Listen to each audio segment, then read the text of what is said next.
Ranger's Apprentice, Book 1, The Ruins of Gorlan, by John Flanagan. Chapter 7. It felt strange to be leaving the castle after all these years. Will turned back at the bottom of the hill, his small bundle of belongings slung over his shoulder, and stared up at the massive walls. Castle Redmond dominated the landscape, built on top of a small hill. It was a massive, three-sided structure, facing roughly west and with a tower at each of the three corners. In the center, protected by the three certain walls, were the castle yard and the keep, a fourth tower that soared above the others and housed the Baron's official quarters and his private living apartments, along with those of his senior officers. The castle was built in ironstone, a rock that was almost indestructible, and in the low sun of early morning or late afternoon seemed to glow with an inner red light. It was this characteristic that gave the castle its name, Redmond, or Red Mountain. At the foot of the hill, and on the other side of the Tarbus River, lay Winsley Village, a cheerfully haphazard cluster of houses, with an inn and those craft shops necessary to meet the demands of the day-to-day country life, a cooper, wheelwright, smithy, and harness maker. The land around had been cleared for some distance, both to provide farmlands for the villagers to tend and to prevent enemies from being able to approach unseen. In times of danger, the villagers would drive their flocks across the wooden bridge that spanned the Tarbus, removing the center span behind them, and seek shelter behind the massive ironstone walls of the castle, protected by the Baron's soldiers and the knights trained in Redmond's battle school. Hall's cottage lay some distance away from both castle and village, nestling under the shelter of the trees at the edge of the forest. The sun was just rising over the trees as Will made his way to the log cabin. A thin spiral of smoke was rising from the chimney, so Will reasoned that Hall was already up and about. He stepped up onto the veranda that ran the length of one side of the house, hesitated for a moment, then, taking a deep breath, he knocked firmly on the door. "Come in," said a firm voice inside. Will opened the door and went into the cottage. It was a small but surprisingly neat and comfortable looking inside. He found himself in the main room, a combined living and dining area, with a small kitchen at one end separated from the main area by a pine bench. There were comfortable chairs ranged around the fire, a well-scrubbed wooden table, and pots and pans that gleamed from much polishing. There was even a vase of brightly colored wildflowers on the mantel shelf, and the early morning sun streamed cheerfully through a large window. Two other rooms led off the main room. Hall sat in one of the chairs. He booted his feet resting on the table. "At least you're on time," he said gruffly. "Have you had your breakfast yet?" Yes, sir," said Will, staring in fascination at the ranger. This was the first time he had ever seen Holt without his grey-green cloak and hood. The ranger was wearing a simple brown and grey woolen cloth, and soft-looking leather boots. He was older than Will had realized. His hair and beard were short and dark, but peppered with steel-grey flecks. They were both roughly trimmed, and Will thought they looked as if Holt had cut them himself with his hunting knife. The ranger stood up.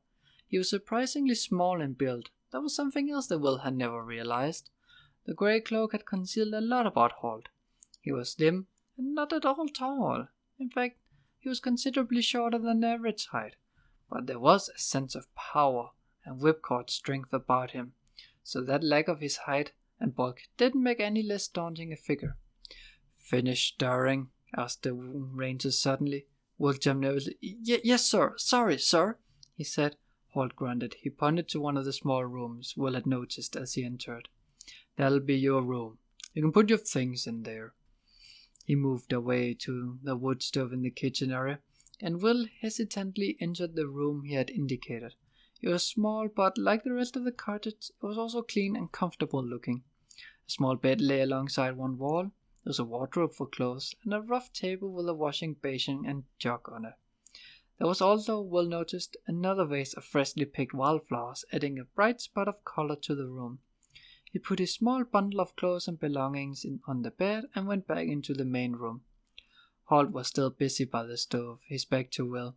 Will coughed apologetically to attract his attention. Holt continued to stir coffee in a pot on the stove. Will coughed again. "Got a cold, boy?" asked the ranger without turning around. No, sir." "Then why are you coughing?" asked Hal, turning around to face him. Will hesitated. "Well, sir," he began uncertainly, "I just wanted to ask you, what does a ranger actually do?" "He doesn't ask pointless questions, boy," said Holt. "He keeps his eyes and ears open, and he looks and listens, and eventually, if he hasn't got too much cotton wool between his ears, he learns." "Oh," said Will. "I see." He didn't, and even though he realized that, this was probably no time to ask more questions. He couldn't help himself, repeating a little rebelliously, "I just wondered what rangers do, that's all." Hall caught the tone in his voice and turned to him, a strange gleam in his eye. "Well then, I suppose I'd better tell you," he said. "What rangers do, or more correctly, what rangers' apprentices do, is the housework." Will had a sinking feeling as the suspicion struck him that he'd made a tactical error. "The housework?" he repeated. Holt nodded, looking distinctly pleased with himself. "That's right. Take a look around." He paused, gesturing into the interior of the cabin for Will to do as he suggested, then continued, "See any servants?" "No, sir." "No, sir, indeed," Holt said, "because this isn't a mighty castle with the staff of a servant. This is a lowly cabin, and it has water to be fetched, and firewood to be chopped, and floors to be swept, and rocks to be beaten. And who do you suppose might do all those things, boy?" Will tried to think of some answer other than the one which now seemed inevitable. Nothing came to mind, so he finally said in a defeated tone, "Would that be me, sir?" "I believe it would be," the ranger told him, then rattled off a list of instructions crisply. "Bucket there, barrel outside the door, water in the river, eggs in the lean-to, firewood in the cabin, broom by the door, and I believe you can probably see where the floor might be." "Yes, sir," said Will, beginning to roll up his sleeves. He'd noticed the water barrel as he approached, obviously holding the day's water supply for the cabin. He estimated that it would hold 20 or 30 buckets full. With a sigh, he realized he was going to have a busy morning. As he walked outside, the empty bucket in one hand, he heard the ranger say contentedly as he poured himself a mug of coffee and sat down again, "I'd forgotten how much fun it was having an apprentice can be." Will couldn't believe that such a small and seemingly neat cottage could generate so much cleaning and general maintenance. After he had filled the water barrel with fresh river water, 31 buckets full, he chopped wood from a stack of logs behind the cabin, piling the split firewood into a neat stack. He swept out the cabin, then after Holt decided that the rug on the living room floor needed beating. He rolled it up, carried it outside, and draped it over a rope slung between 2 trees, beating it savagely so that clouds of dust flew from it. From time to time, Holt leaned out the window to give him encouragements, which usually consisted of curt comments such as, "You missed a bit on the left side," or "Put some energy into it, boy." When the rug had been replaced on the floor, Holt decided that several of his cooking pots didn't gleam with sufficient intensity. "We'll have to give them a bit of scoring," he said, more or less to himself. Will knew by now that this translated to, "You'll have to do this, give them a bit of scoring." So without a word, he took the pots to the river's edge and half filled them with water and fine sand, scoring and polishing the metal until it gleamed. Holt, meanwhile, had moved to a canvas chair on the veranda, where he sat reading through a tall pile of what looked like to be official communications. Passing by once or twice, Will noticed that several of the papers bore crest and coat of arms, while the vast majority were headed with a simple oak leaf design. When Will returned from the riverbank, he held the pots up for Holt's inspection. The ranger grimaced at his distorted reflection in the bright copper surface. "Not bad. Can see my own face in it," he said, then added without a hint of smile, "May not be such a bad thing." Will said nothing. With anyone else, he might have suspected it was a joke, but with Holt, he simply could tell. Holt studied him for a second or two. Then his shoulders lifted slightly in a shrug, and he gestured for Will to return the pots to the kitchen. Will was halfway through the door when he heard Holt behind him say, That's odd." Thinking the ranger might be talking to him, Will paused at the door. "I beg your pardon," he said suspiciously. Each time Holt had found a new chore for him to attend to, he seemed to begin the instruction with a statement like, "How unusual, the living room rug is full of dust," or, "I do believe that the stove is in dire need of a new supply of firewood." It was an affectation that Will have found more than a little annoying over the day, although Holt seemed to be quite fond of it. This time, however, it seemed that he had been genuinely musing to himself as he read through a new report. One of the oak-leaf-crested ones, Will noted. Now the ranger looked up, a little surprised that Will had addressed him. "What's that?" he said. Will shrugged. "Sorry, when you said that's odd, I thought you were talking to me." Holt shook his head several times, still frowning at the report in his hand. No, he said, a trifle distractedly. "I was just reading this." His voice trailed away, and he frowned thoughtfully. Will, his curiosity roused, waited expectantly. "What is it?" he finally ventured to ask. As the ranger turned those dark eyes on him, he instantly wished he hadn't. Holt regarded him for a second or two. "Curious, are you?" he said at length, and when Will nodded uncomfortably, he went on in an unexpectedly milder tone. "Well, I suppose that is a good trait for a ranger's apprentice after all. That's why we tested you with a paper in the Baron's office." You tested me?" Will set the heavy copper kettle down by the door. "You expected me to try to see what it said?" Holt nodded. "Would have been disappointed if you hadn't. Also, I wanted to see how you'd go about it." Then he held up a hand to forestall the turn of questions that were about to tumble out of Will's mouth. "We'll discuss that later," he said, glancing meaningfully at the kettle and the other pots. Will stooped to retrieve them and turned back to the house once more. But curiosity still burned in him, and he turned to the ranger again. So what does it say?" he asked, nodding towards the report. Again there was silence, as Holt regarding him, perhaps assessing him. Then he said, "Lord Nordholt is dead, apparently killed by a bear last week while out hunting." "Lord Nordholt?" Will asked. The name was vaguely familiar to him, but he couldn't place it. "Former supreme commander of the king's army," Holt told him, and Will nodded as if he'd known this. But since Holt seemed to be answering his questions, he was emboldened to continue. "What's odd about it? After all, bears do kill people from time to time." Holt nodded. "True, but I would have thought Gorlan Fief was a little far west for bears, and I would have thought Northolt was too experienced a hunter to go after one alone." He shrugged as if dismissing the thought. "But then again, life is full of surprises, and people do make mistakes." He gestured towards the kitchen again, indicating that the conversation was over.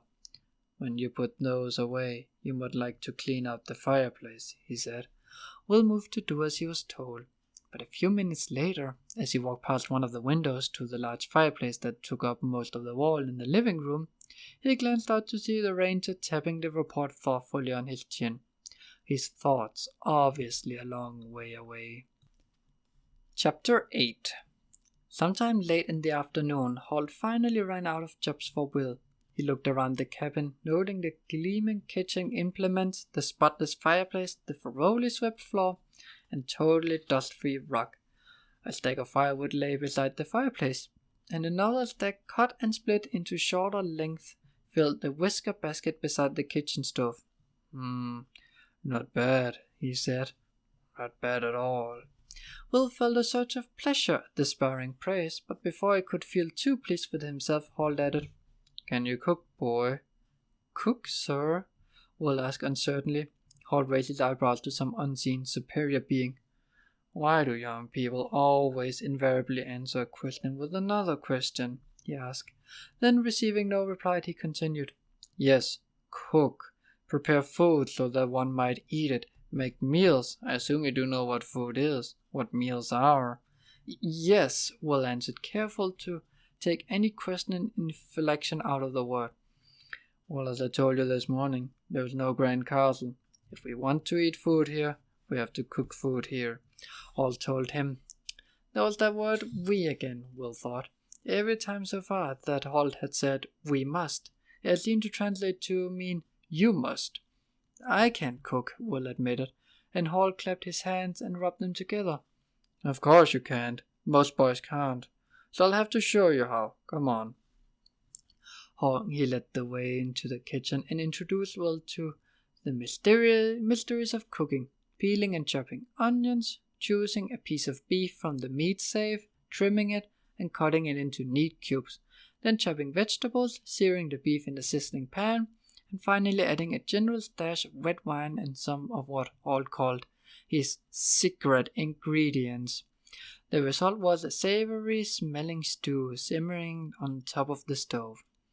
Now, as they were waiting for the dinner to be ready, they sat on the veranda in the early evening and talked quietly. The Rangers were founded over 150 years ago in King Herbert's reign. Do you know anything about him? Hall looked sideways at the boy sitting beside him, tossing the question out quickly to see his response. Will hesitated. He vaguely remembered the name from a history lesson in the ward, but he couldn't remember any details. Still, he decided he'd try to bluff his way through it. He didn't want to look too ignorant on his first day with his new master. Oh, yes, he said, King Herbert. We learned about him. Really? Said the ranger expectantly. Perhaps you could tell me a little about him. He leaned back and crossed his legs, getting himself comfortable.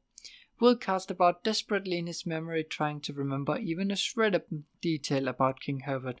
He'd done something, but what? He hesitated, pretending to gather his thoughts. The king. That much he was sure of, and he glanced at Hall to see if he could stop now. Hall merely smiled and made a rolling gesture with his hand that meant, go on. He was the king 150 years ago, Will said, trying to sound certain of his facts. The ranger smiled at him, gesturing for him to continue yet again. Well, I seem to recall that he was the one who founded the Ranger Corps, he said hopefully, and Hall raised his eyebrows in mocking surprise. Really? You recall that, do you? He said, and Will had a horrible moment where he realized that Hall had merely said the Rangers were founded during his reign, not necessarily by him. Oh, well, when I say he founded the Rangers, I actually mean he was the king when the Ranger Corps was founded, he said. 150 years ago? Hall prompted. Will nodded emphatically. That's right. Well, that's remarkable, seeing how I just told you those facts a minute or so ago, the ranger said, his eyebrows coming down like a thundercloud over his eyes. Will thought it might be better if he had said nothing. Finally, the ranger said in a milder tone, Boy, if you don't know something, don't try to bluff your way through it. Simply tell me, I don't know. Is that clear? Yes, Hall, Will said downcast. He was silent, then he said, Hall? Yes? About King Herbert? I really don't know, Will admitted. The ranger made a small snorting noise. Well, I would never have guessed, he said, but I'm sure you'll remember when I tell you that he was the one who drove the northern clans back over the border into the highlands. And of course, the moment he mentioned it, Will did remember. King Herbert was known as the father of modern Ireland. He had banded the 50 thieves together into a powerful union to defeat the northern clans. Will could see a way to regain a little credit in Hall's eyes if he mentioned the father of modern Ireland title. Maybe the ranger would. He's sometimes known as the father of modern Ireland, Hall was saying, and Will realized he'd left it too late. He created the union between the 50 thieves. That's still our structure today. I sort of remember that now, Will put in. He thought that addition of sort of helped it sound as if he wasn't just being wise after the event. Hall looked at him, one eyebrow raised, then continued. At the time, King Herbert felt that to remain safe, the kingdom needed an effective intelligence force. An intelligent force? Said Will. Not intelligent, intelligence. Although it does help if your intelligence force is also intelligent. Intelligence is knowledge of what your enemies or your potential enemies are up to, what they're planning, what they're thinking. If you know that sort of thing in advance, You can usually come up with a plan to stop them. That's why he founded the Rangers, to keep the kingdom informed, to act as the eyes and ears of the kingdom." "How do you do that?" Will asked, his interest aroused now. Holt noted the change in his tone, and momentary gleam of approval touched his eyes. "We keep our eyes and ears open. We patrol the kingdom and beyond. We listen, we observe, we report back." Will nodded to himself, thinking. Then he asked, "Is that the reason why you can make yourself invisible?" Again the ranger felt that moment of approval and satisfaction, but he made sure the boy didn't notice it. "We can make ourselves invisible," he said. "People just think we can. What we do is make ourselves very hard to see. It takes years of learning and practice to do it properly, but you already have some of the skills required." Will looked up in surprise. "I do?" "When you crossed the castle yard last night, you used the shadows and the movement of the wind to conceal yourself, didn't you?" Will nodded. "Yes." He'd never met anyone before who actually understood his skill for moving without being seen. Holt continued, "We use the same principles, to blend into the background, to use it to conceal us, to become part of it." I see," said Will slowly. "The trick is to make sure that nobody else does," Holt told him for a moment. Will thought the Rangers had made a joke, but when he looked up, Holt's face was as grim as ever. "How many Rangers are there?" he asked. Holt and the Baron had referred more than once to the Ranger Corps, but Will had only ever seen one, and that was Holt. "King Herbert established the corps at 50, one for each of the 50 fiefdoms. I'm based here. My colleagues are based at the other 59 castles throughout the kingdom. In addition to providing intelligence about potential enemies, Rangers are the law keepers," said Holt. "We patrol the fiefdom as assigned to us and make sure that the laws are being obeyed." "I thought Baron Errol did that," Will put in, and Holt shook his head. "The Baron is a judge. People bring their complaints to him, so he can settle them.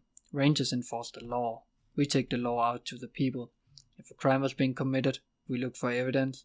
We are particularly suited to that role since people often don't realize we're around. We investigate to see who's responsible." "What happens then?" Will asked. Holt gave a small shrug. "Sometimes we report back to the Baron of the Fief, and he'll have the person arrested and charged. Sometimes, if it's a matter of our urgency, we just deal with it." "What do we do?" Will asked before he could stop himself. Holt gave a long, considering look. "Not too much, if we only been an apprentice for a few hours," he replied. "Those of us who've been Rangers for 20 years or more tend to know what to do without asking." "Oh," said Will, suitable chastened. Holt continued. "Then in times of war, we act as a special troops, guiding the armies, scouting before them, going behind enemy lines to cause the enemy grief and so on." He glanced down at the boy. "It's a bit more exciting than working on a farm." Will nodded. Perhaps life as a ranger's apprentice was going to have its appeal after all. "What sort of enemies?" he asked. After all, Castle Redmond had been at peace for so long as he could remember. "Enemies from within and without," Holt told him. "People like the Scandian Sea Raiders or Morgarath and his Wargulls." Will shivered, recalling some of the more lurid stories about Morgoth, the Lord of the Mountains of Rain and Night.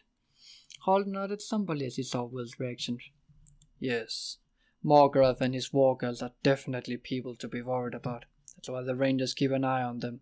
We like to know if they're gathering, if they're getting ready for war." "Still," said Will, as much to reassure himself as for any other reason, "the last time they attacked, the Baron's armies made mincemeat out of them." "That's true," Holt agreed, "but only because they've been warned of the attack." He paused and looked at Will meaningfully. "By a ranger?" the boy asked. "Correct. It was the ranger who brought word the Morgoth's Wargulls were on their way, then led the cavalry across a secret ford so they could flank the enemy." "It was a great victory," Will said. "It certainly was, and all due to Ranger's alertness and skill and knowledge of the back trails and secret paths." "My father died in that battle," Will added in a quieter voice, and Holt cast a curious look at him. "Is that so?" he said. He was a hero, a mighty knight, Will continued. The ranger paused, almost as if he were deciding whether to say something or not, and simply replied, I wasn't aware. Will was conscious of a sense of disappointment. For a moment he had a feeling that Holt knew something about his father, that he could tell him the story of his heroic death. He shrugged to himself. That's why I was so keen to go to battle school, he said, finally, to follow in his footsteps. You have other talents, Holt told him, and Will remembered the Baron saying much the same thing to him the previous night. Holt? The ranger nodded for him to continue. I was sort of wondering. The Baron said you chose me? Holt nodded again, saying nothing. And both of you say I have other qualities that make me suitable as a ranger's apprentice. That's right. Well, what are they? The ranger leaned back, linking his hand behind his head. You're agile. That's good in a ranger. And as we've discussed, you can move quietly. That's very important. You're fast on your feet. And you're inquisitive. Inquisitive? How do you mean? Asked Will. Holt looked at him sternly. Always asking questions. Always wanting to know answers, he explained. That's why I had the Baron test you with that piece of paper. But when did you first notice me? When did you first think of selecting me? Will want to know. Oh, I suppose it was when I watched you steal those cakes from Master Chop's kitchen. Will's jaw dropped open with amazing. You watched me? But that was ages ago. He had a sudden thought. Where were you? In the kitchen. You were too busy to notice me when you came in. Will shook his head in wonder. He had been sure there was nobody in the kitchen. Then he remembered once again how Holt, wrapped in his cloak, could become virtually invisible. There was more to being a ranger, he realized, than how to cook and clean. I was impressed with your skill, but there was one thing that impressed me far more. What was that? Later, when Master Chop questioned you, I saw you hesitate. You were going to deny you stealing the cakes. Then you saw you admitted, remember? He hit you on the head with the wooden spoon. Will grinned and rubbed his head thoughtfully. He could still hear the crack made by the spoon hitting his head. I wondered if I shouldn't have lied, he admitted. Holt shook his head very slowly. Oh no, Will. If you'd lied, you'd never become my apprentice. He stood up and stretched, turning to go indoors to the stew simmering in the stove. Now let's eat. Chapter 9. Horace dropped his pack on the floor of the dormitory and fell across his bed, groaning with relief. Every muscle in his body ached. He had no idea that he could feel so sore, so worn out. He had no idea that there were so many muscles in the human body that could feel this way. Not for the first time he wondered if he was going to get through the 3 years of battle school training. He'd been a cadet for less than a week, and already he was a total physical wreck when he'd applied for battle school. Horace had a vague notion of glittering armor-clad knights doing battle, while lesser folk stood by and watched in awed admiration. Quite a few of those lesser folk, in his mental picture, had been attractive girls. Jenny, his yearmate in the ward, had been a prominent among them. To him, battle school had been a place of glamour and adventure, and battle school cadets were people that others looked up to and envied. The reality was something else. So far, battle school cadets were people who rose before the dawn and spent the hour before breakfast doing a severe course of physical training, running, lifting weights, standing in lines of 10 or more to lift and hold heavy logs over their heads. Exhausted by all of this, they were then returned to their quarters where they had the opportunity to take a brief shower. The water was cold, before making sure the dormitory and ablutions block were absolutely spotless. Quarters inspection came after that, and it was painstaking. Sir Carol, the very old knight who carried out the inspection, knew every trick in the book when it came to taking shortcuts in cleaning the dormitory, making your bed and stowing your kit. The slightest infringement on the part of one of the 20 boys in the dormitory would mean all their kit would be scattered across the floor, their beds turned over, and rubbish bin emptied on the floor, and would have to turn to a start again. In the time when they should have been having breakfast. As a consequence, new cadets only tried once to pull the wool over Sir Carol's eyes. Breakfast was nothing special. In fact, in Horace's opinion, it was downright basic. But if you missed it, it was a long, hard morning until the lunch hour, which, in keeping with the Spartan life in battle school, was only 20 minutes long. After breakfast, there were classes for 2 hours on military history, the theory of tactics, and so on. Then the cadets were usually required to run the obstacle course, a series of obstacles designed to test speed, agility, balance, and strength. There was a minimum time standard for the course.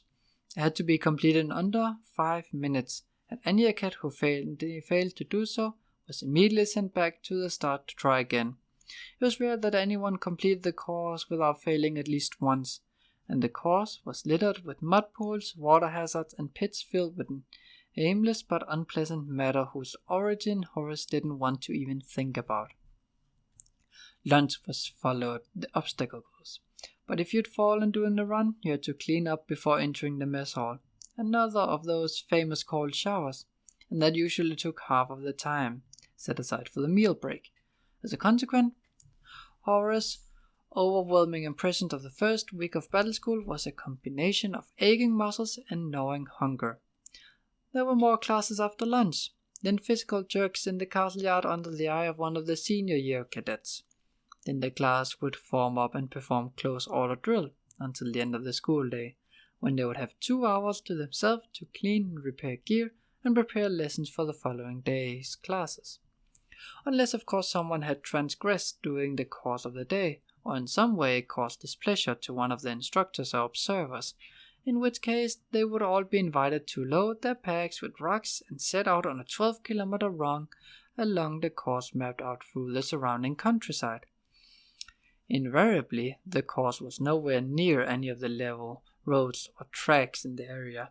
It meant running through broken, uneven ground, up hills and across streams, through heavily overgrown thickets, where hanging vines and thick underbrush would claw at you and try to pull you down. Horace had just completed one such run. Early in the day, one of his classmates had been spotted in tactics, passing a note to a friend. Unfortunately, the note was not in the form of text, but was an unflattering caricature of a long-nosed instructor who taught the class. Equally unfortunately, the boy possessed considerable skill as a cartoonist, and it was instantly recognized.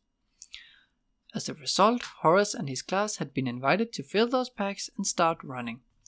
He gradually felt himself pulling away from the rest of the boys as they labored up the first hill. Even after a few days, the strict ace, he was fitter than he'd ever been in his life. Added to that was the fact that he had natural ability as an athlete. Though he was unaware of it, he ran with balance and grace, where the others seemed to struggle. As the run progressed, he found himself far in front of the others. He pounded on, head up, and breathing evenly through his nostrils. So far he hadn't had much chance to get to know his new classmates. He'd seen most of them around the castle or the village over the years, of course, but growing up in the ward had tended to isolate him from the normal day-to-day life of the castle and village. Ward children couldn't help but feel different from the others, and it was a feeling that the boys and girls with parents still living reciprocated. The choosing ceremony was peculiar to ward members only. Horace was one of the 20 new battle school recruits that year, the other 19 coming through what was considered the normal process: parental influence, patronage, or recommendation from the teachers. As a result, he was regarded as something of a curiosity, and the other boys had so far made no overtures of friendship, or even much attempts to get to know him. Still, he thought, smiling with a grim satisfaction, he had beaten them all in the run. None of the others were back yet. He'd shown them all right. The door at the end of the dormitory crashed back on its hinges, and heavy boots sounded on the bare floorboards. Horace raised himself on one elbow and groaned inwardly. Bryn, Alder, and Jerome were marching towards him between the neat rows of perfectly made beds. They were second-year cadets, and they seemed to have decided that their life's work was to make Horace's life miserable. Quickly he swung his legs over the side of the bed and stood up, but not quickly enough. "What are you doing lying in bed?" Alder yelled at him. Who told you it was lights out? Brett and Jerome grinned. They enjoyed Alder's verbal sallies. They weren't anywhere near as original, but they made up for their lack of verbal invention with a heavy reliance on the physical side of things. 20 push-ups, Bryn ordered. Now. Horace hesitated a moment. He was actually bigger than any of them. If it came to a confrontation, he was sure he could beat any one of them. But there were 3, and besides, they had the authority of tradition behind them. As far as he knew, it was normal practice for second year to treat first-year cadets like this, and he could imagine the scorn of his classmates if he were to complain to authority about it. Nobody likes a crybaby, he told himself as he began to drop to the ground. But Brim had seen the hesitation and perhaps even the fleeting light of rebellion in his eyes. 30 push-ups, he snapped. Do it now. His muscles protesting. Horace dropped full length to the floor and began to the push-ups. Immediately he felt a foot on the small of his back, bearing down on him as he tried to raise himself from the floor. Come on, baby. It was Jerome now. Put a bit of effort into it. Horace struggled through a push-up. Jerome had developed the skill of maintaining just the right amount of pressure. Any more, and Horace would never have been able to complete the push-up. But the second-year cadet also kept pressing down as Horace started back down again. That made the exercise all the harder. He had to maintain the same amount of upward pressure as he lowered himself, otherwise he would have been driven hard against the floor. Groaning, he completed the first, then started another. Stop crying, baby, Alder yelled at him. Then he moved to Horace's bed. Didn't you make this bed this morning? He yelled. Horace struggling up against the pressure of Jerome's foot, could only grunt in reply. What? What? Alder bent so that his face was only centimeters away. What was that, baby? Speak up. Yes, sir, Horace managed to whisper. Alder shook his head in exaggerated movement. No, sir, I think, he said, standing upright again. Look at this bed. It's Pixty. Naturally, the covers were a little rumbled where Horace had dropped across the bed, but it would have taken only a second or two to straighten them. Grinning, Bryn cottoned on to Alder's plan. He stepped forward and kicked the bed over on its side, spilling the mattress, blankets, and pillows across the floor. Alder joined in, kicking the blankets across the floor. Make the bed again, he yelled. Then a light gleamed in his eye, and he turned to the next bed in line, kicking it over as well, scattering the bedclothes and mattresses as he'd done to Horace's. Make them all again. He yelled, delighted with his idea. Bryn joined him, grinning widely as they tumbled the 20 beds, scattering blankets, pillows, and mattresses around the room. Horace, struggling still through the 30 push-ups, gritted his teeth. Perspiration ran into his eyes, stinging them and blurred his vision. Crying, are you, baby? He heard Jerome yell. Go home and cry to Mommy, then. His foot shoved viciously onto Horace's back, sending him sprawling on the floor. Baby doesn't have a mommy, Alder said. Baby's a ward brat. Mommy ran off with a riverboat sailor. Jerome bent down to him again. Is that right, baby? He hissed. Did Mommy run away and leave you? My mother is dead, Horace grated at them. Angrily he began to rise, but Jerome's foot was on his back of his neck, thrusting his face against the hard boards. Horace gave up the attempt. Very sad, Alder said, and the 2 other laughs. Now clean this mess up, baby, or we'll have to run the course again. Horace lay exhausted as the 3 older boys swaggered out of the room, tipping footlockers over as they went, spilling his roommate's belongings on the floor. He closed his eyes as salt perspiration stung its way into them. I hate this place, he said, his voice muffled by the rough planks of the floor.